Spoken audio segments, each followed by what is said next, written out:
Hello students, आज आम इतिहास संपर्क में आलोचना करवा। तो इतिहास विषयटीर लेखक होउछंती बाग्मी विश्वनाथ कर। तो आम बाग्मी विश्वनाथ कर संपर्क में टिके आलोचना करवा जे बाग्मी विश्वनाथ कर ओडिया साहित्यर जड़े बलिष्ठ सारस्वत प्रतिभा थिले स्टूडेंट्स। तो से जड़े सफल संपादक थिले, प्राबंधिक थिले, समाज संस्कारक थिले, देश सेवक थिले एवं उच्च कोटीर गद्य मध्य से लेखुथिले। ओडिया साहित्यर विकास रे तांकर भूमिका गुरुत्वपूर्ण। तो ओडिया साहित्य को विकास मार्ग रे नेबा पई बाग्मी विश्वनाथ करंकर भूमिका मध्य गुरुत्वपूर्ण रही। तो स्टूडेंट्स, बाग्मी विश्वनाथ करंकर विविध प्रबंध नामक गोटे प्रबंध संकलन थिला। कविंकर अन्यान्य कृति गुड़िक है साहित्य और जीवनी, साहित्य चर्चा, अनंत प्रेम, साहित्य महास्रोत इत्यादि। तो आमे इतिहास संपर्क में टिके आलोचना करवा। तो स्टूडेंट्स, एठारे बाग्मी विश्वनाथ कर प्रारंभ रे ही कहिसंती जे ए संसार रे साधारणतः दुई श्रेणी रो मनुष्य दृष्ट हुअंती। दुई श्रेणी रो मनुष्य कहले टू टाइप्स रो मनुष्य देखा जाती। तो एक श्रेणी पृथ्वीर नाना वस्तु दर्शन करती, संभोग करती, मात्र कौनसी वस्तुर तत्व निरूपण करने विषय रे सेमानंकर प्रयास देखा जाए नहीं। तो मन रख, जो मैंने एक श्रेणी रे अंतर्भुक्त से माने केवल नाना वस्तु दर्शन करती, माने अनेक जगह को भ्रमण पाई जाती, बुलिबा पाई जाती, किंतु से माने तत्व निरूपण करती नहीं। तत्व निरूपण कहले से संपर्क में जानवा चेष्टा कर ना, केवल संभोग करती, एंजॉय करती, उपभोग करती, मात्र कौनसी तत्व निरूपण करिवार प्रयास से निकट में देखा जाए नहीं। कौ मान निकट में देखा जाए नहीं स्टूडेंट्स? एक श्रेणी रे जो माने अंतर्भुक्त से निकट में तत्व निरूपणर प्रयास बिल्कुल भी देखा जाए नहीं। किंतु जो माने द्वितीय श्रेणी रे अंतर्भुक्त, हाँ, जो माने द्वितीय श्रेणी रे अंतर्भुक्त से माने हेले सूक्ष्म दृष्टि संपन्न बा चिंताशील। मन रख, जो माने द्वितीय श्रेणी मध्य अंतर्भुक्त से माने सर्वदा सूक्ष्म दृष्टि संपन्न बा चिंताशील, आउ से माने ना पृथ्वीर नानाविध उन्नति संसाधित करी पारंती। मन रख, द्वितीय श्रेणी रे अंतर्भुक्त लोक मानक द्वारा पृथ्वीर नानाविध उन्नति संसाधित हुए। से माने सर्वदा चिंताशीलता, सूक्ष्म दृष्टि बा तत्व निरूपण प्रयास ही मनुष्यर विशेष लक्षण। मन रख, द्वितीय श्रेणी रे जो माने अंतर्भुक्त से माने सर्वदा चिंताशील व्यक्ति आउ तांको निकट रे तत्व निरूपणर प्रयास सर्वदा देखा जाए, जहा कि प्रथम श्रेणी रे अंतर्भुक्त व्यक्ति मानक निकट रे देखिबाकू बिल्कुल भी मिली न थाए। पुणी कवि कहिसंती जे प्रकृतिस्थ मनुष्यर मन नित्य क्रियाशील। मन रख, प्रकृतिस्थ मनुष्यर मन सबु बेले क्रियाशील। अनंत प्रकृति संगे तार नित्य जोग। कहा सहित तार नित्य जोग?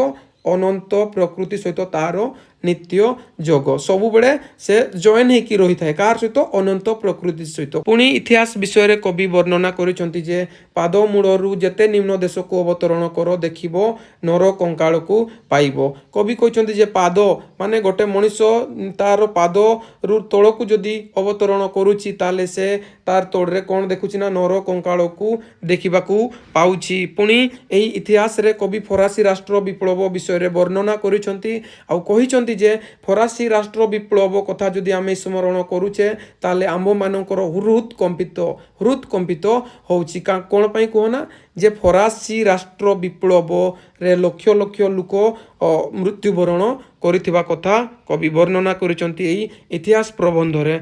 पुणी कवि कहिसंती वर्तमान मानव समाजर देहरे सेहीपरि अतीत मानव समाजर भाव राशि निहित थिबार प्रत्यक्ष हुए। मन रख, वर्तमान मानव समाजर देहरे कौन अछि ना अतीत मानव समाजर भाव राशि निहित थिबार प्रत्यक्ष हुए। पुणी कवि कहिसंती जे मानवर प्रकृत उन्नति जहा ताहा सत्य संगे घनिष्ठ भावरे संबंध, सुतरां ताहा विलोप असंभव। मानवर प्रकृत उन्नति, प्रकृत रे डेभलपमेंट क्या सहित जॉइन होकी अछि कहना? सत्य संगे कि पाइना सत्यर सर्वदा जय होची, ताहा विलोप संभव ही नुहे। विलोप कहले तार लोप ही संभव होबो नहीं। कौन पाइना? सत्यर सर्वदा जय होची। तेणु कवि कहिसंती जे मानवर प्रकृत उन्नति क्या सहित संबंध कहना? सत्य सहित घनिष्ठ भाव संबंध बोली विश्वनाथ कर कहिसंती एवं ताहार लोप केबे भी होबो नहीं, ताहा विलोप हैला ना। तापरे कवि कहिसंती मानव जीवन रे केवल केते गुड़िए घटनार समष्टि छड़ा आम्भे माने आउ अधिक किछि देखि पारु नाही। सत कथा जे मनुष्य जीवन रे केते गुड़िए घटना मेमोरी कहती नहीं कि मेमोरीटा ही स्मृतिटा ही गोटे मनुष्य को कष्ट दे थाए। तो कवि भी कहते जे मनुष्य जीवन रे केते गुड़िए घटना बा समष्टि छड़ा आम्भे माने आउ किछि देखि पारु नाही। तो समस्त घटनार लक्ष्य एक एवं गति एक आड़क मन रख समस्त घटनार लक्ष्य एक आड़क आउ गतिटा मध्य एक आड़क। पुणी कवि कहिसंती जे स्थूल दृष्टि मानव निकटरे जगतटा केवल विरुद्ध भावपूर्ण मन रख केउ मानव निकटरे जगतटा केवल विरुद्ध भावपूर्ण स्थूल दृष्टि मानव निकटरे जगतटा केवल विरुद्ध भावपूर्ण बोली कवि कहिसंती। तापर देखो स्टूडेंट्स प्रकृत पक्षे जगतर कौन घटना जेकोसी घटनाटा अर्थशून्य माने प्राइसलेस कि कहना प्रत्येक घटनार कौन ना कौन मूल्य रही थाए। कविंकर वर्णना अनुजाई जेकोसी जगतर जेकोसी घटना होना कहीं ताहा अर्थशून्य हेई न थाए। तो सेई डायरेक्शन रु आमे जदि देखिबा तो मानव समाजर समस्त कौन ना व्यापार इतिहासर अंतर्भुक्त मनुष्य समाजर समस्त व्यापार इतिहास मध्य अंतर्भुक्त मन रख। तापर कवि कहिसंती प्रचलित इतिहास मान गभीरता शून्य कहार सहित कहना ग्राम गल्प तुल्य बा ग्राम गल्प परिका प्रचलित इतिहासर मान गभीरता शून्य ग्राम गल्प तुल्य बोली कवि कहिसंती। प्रत्येक जातिर प्राचीन इतिहास केवल केते गुड़िए क्षमताशील वीर पुरुषों कल्पना मिश्रित विवरणी छड़ा आउ किछि नुहे। आम मानक देश रे कल्पनार मात्रा अत्यंत अधिक मन रख आम मानक देश रे कौन रो मात्रा अत्यंतिक अधिक कल्पनार मात्रा अत्यंतिक अधिक। पुणी कवि कहिसंती जे आम मानक देश रे प्राचीन चिकित्सा शास्त्र रे कौठी ना चिकित्सा शास्त्र रे जेपरी रसिकता भावुकता अलंकार और आडंबरर समावेश देखा जाए अन्य देशर काव्य नाटक आदि रे मध्य ताहा देखा जाए नहीं। मन रख आम देश रे जहाँ देखा जाए अन्य देशर काव्य मानकरे ताहा देखा जाए नहीं। पुणी कवि कहिसंती जे इतिहास केवल केते गुड़िए घटनार समष्टि मन रख इतिहास केवल केते गुड़िए घटनार समष्टि।